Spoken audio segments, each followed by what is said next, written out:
It's Drink Wine Day, otherwise known as every day around here, but today it is officially decreed Drink Wine Day, so if you are going to drink any wine on any day, let this be the one. Okay, well, being that it's Drink Wine Day, my very good friends at Arterra Wines Canada asked me, in my full 12 years of being a sommelier, what are the most commonly asked questions? And I thought, actually I didn't have to think about it for that long because I do have some that are in heavy rotation. Perhaps you guys have joined me on Wine School, or maybe you've been following along for a while, or maybe you've even seen me on CTV where I show up on Your Morning and The Social. But these across all the platforms where we teach people how to enjoy the art of drinking like a pro, these are the questions we get the most. Shall we begin? Let's. Okay, so first and foremost, the number one question that we always get is, how do you properly open a bottle of wine? So it's not that difficult, but I might as well just get right to it and show you. My friends, if you have not made friends with what is called the waiter's friend, then you should probably get to know it rather intimately. Try to do away with those two-handled ones, and despite what YouTube tells you, no, a stiletto is not the way to open up a bottle of wine. It's not considered proper service. In fact, they frown upon that in sommelier school. I know, I was bewildered by that myself. But let me show you how we do it. I've got this beautiful red from Sandbanks, which is an Ontario craft winery in Prince Edward County, not that far from Ottawa, if you're familiar with Ontario geography. Anyway, this is a Baco Noir, really interesting varietal that is grown here in Ontario. If you are not familiar with it, I highly encourage you to give it a try because it's really quite interesting. So what we're going to do with our waiter's corkscrew is I have the blade out and I'm going to be cutting under the bottom lip. I'm going to give it a nice little cut and off it comes clean and mean. Ta-ta! Just like that. Now what we're going to do is we're going to point the pointy end in. Now you're also going to see it's got this double lever. Okay, so take the pointy end, obviously just off center of the cork, drive it right in there, just until we're right above that last curly cue.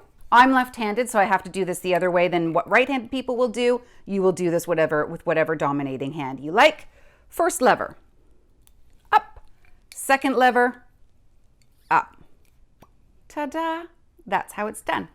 And now we've got a nice clean wine ready for pouring. Simple, easy. The next question is screw cap just as good as cork? And the answer is emphatically yes, it is. My friends, a few years ago, I broke my arm, and opening a bottle of wine under cork, really challenging. Screw cap really truly became my best friend. But even if you are fully limbed and able to open up the wine at your own leisure, there's a couple reasons why screw cap is just as good. Number one, it actually maximizes the longevity. Now I realize these are fighting words amongst experts in the field, but some people will argue that because when you close a wine under screw cap, the environment becomes anaerobic, or there's no oxygen. So whatever is in that bottle is preserved forevermore in that bottle. Now, of course, there's also the other camp that says, no, that slight oxygen process still allows to happen, albeit at a much slower level. The point is that the screw cap allows your wine to remain fresh. It also reduces the possibility of cork taint, or what we might know as TCA. Now, this is a bit of a misnomer because not all corks are responsible for cork taint. There's a few other things at play there,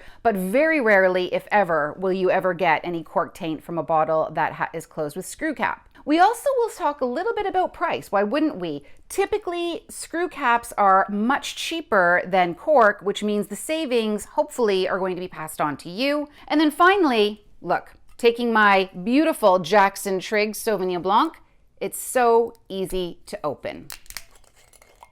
Ta-da! And question number 3, our most often asked wine question is, how far do you pour into a glass? Now listen, friends, I like what you're thinking, and I know what you're thinking, which is right up to the brim is appropriate for any wine lover, but alas, that is not the way to do it. When you're pouring a glass of wine, all you want to do is gently pour until the widest part. Do you see that right there? It's just where the glass crests out. You need to have, that's what, maybe a third of the way full, I would say. The reason why you need to have it a third of the way full is because you want this extra space so you can aerate and swirl your wine. More on that in a second. Next question then, how do we decant wine? This is very good. Friends, what you can do is you can use anything. Decanting is just a matter of pouring your wine from the bottle into another vessel. In fact, this could even reasonably be considered a smaller or microcosm of a decant, because you're taking your wine out of the bottle, pouring it into another vessel, and that allows it to aerate or get oxygen into the wine, which then allows it to also open up and breathe. I'm going to go back to my beautiful Sandbanks. This Baco Noir is filled with chocolate and dark fruits and all kinds of yummy, yummy flavors. But this wine has also been closed for over a year. So what we want to do, we want to open it up, have it stretch out and reveal its best self. You can use any decanter you want. I am partial to this particular bad boy. This is a little something I picked up when I was in France. It's a ceramic one. I really like the ratio, the opening of the air. The handle makes it very handy, as well as the spout. So all you have to do, quite simply, is pour your wine from your bottle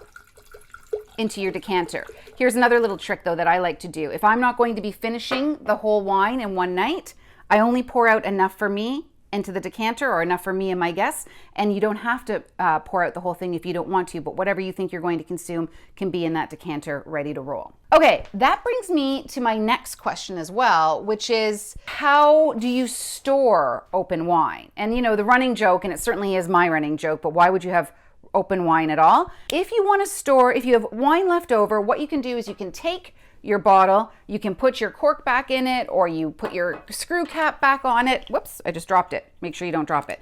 Put your screw cap back on it, nice and tight. You keep it in the fridge, and what will happen is that even the reds, that coldness will slow the oxidization and the evolution of the wine. It won't last forever, but with luck, you'll probably get, I don't know, I'm gonna say 2 to 3 days extra from the reds, and probably maybe up to 5, maybe even 7 days extra for the whites. But don't worry, if you get past that point and the wine has then turned and is no longer fresh, you can still continue to cook with it and it will be just perfect. Next question, this is a doozy as well. People always ask, how do you open a bottle of sparkling wine?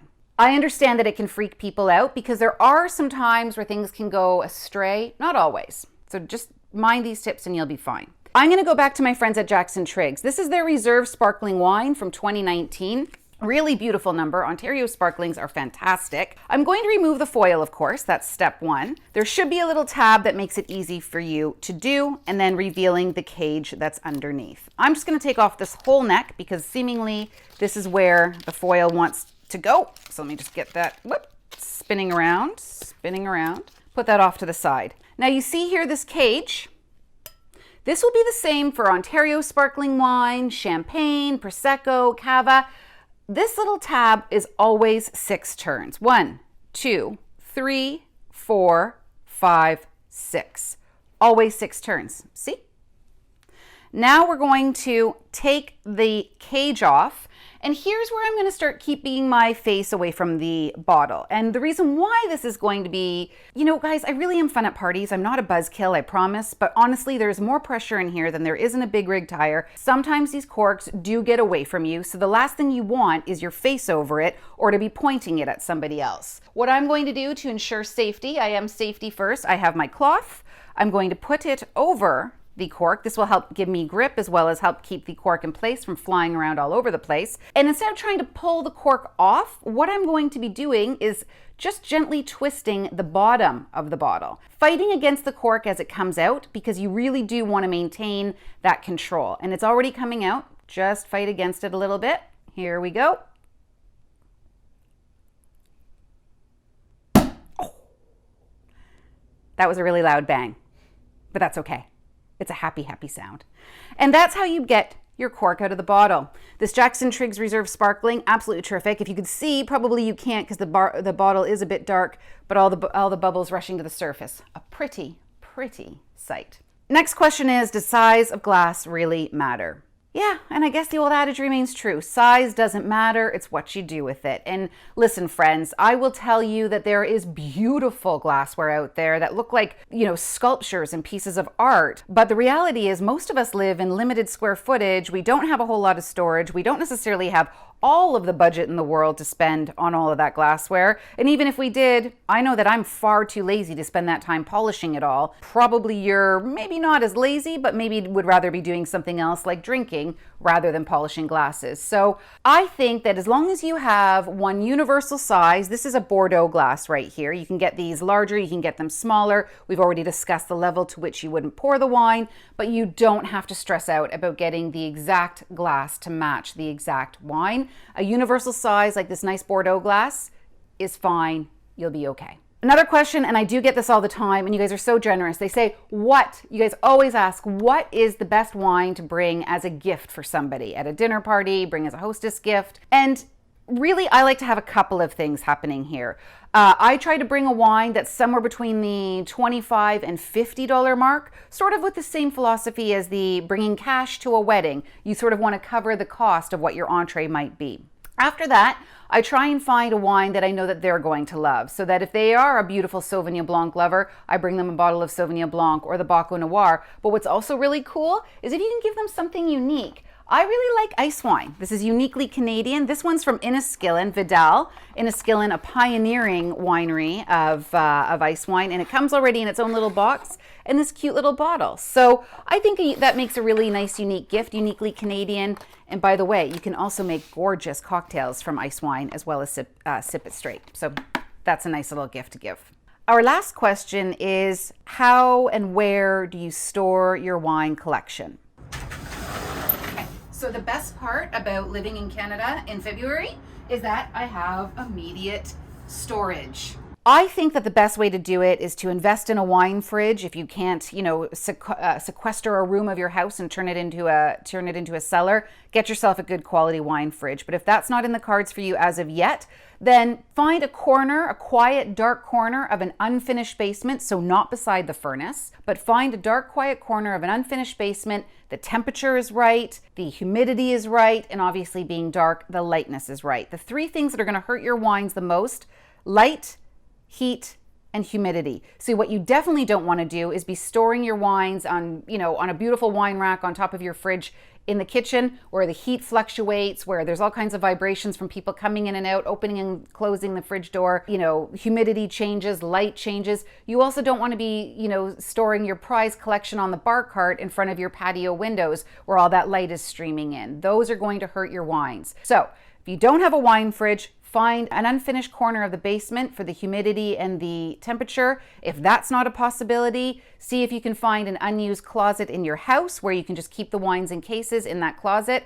That would never happen in my house. I need my closet space. So worst case scenario, you just store the wines in you do what you gotta do. You just store them in the closet at the bottom, and maybe even under your bed when it might be okay. But really, guys, if now you're trying to squirrel away your wines in little bits of your apartment, truly just start saving your pennies and get yourself a half decent wine fridge. It'll save you so much effort, time, and stress in the long run. I think that pretty much takes care of it. I want to thank Arterra for bringing me this really fun assignment to answer some of the questions that are most popular, and I really hope you enjoyed it. So if you are interested in finding the Jackson-Triggs or the Inniskillin or the Sandbanks in Ontario, these are available at the Wine Rack and a lot of different LCBOs, at the wineries, of course. And if you're anywhere else in Canada, the Jackson-Triggs and the Inniskillin is available right across the country. So Santé, guys, it's drink wine day. So have a glass and let's have some fun.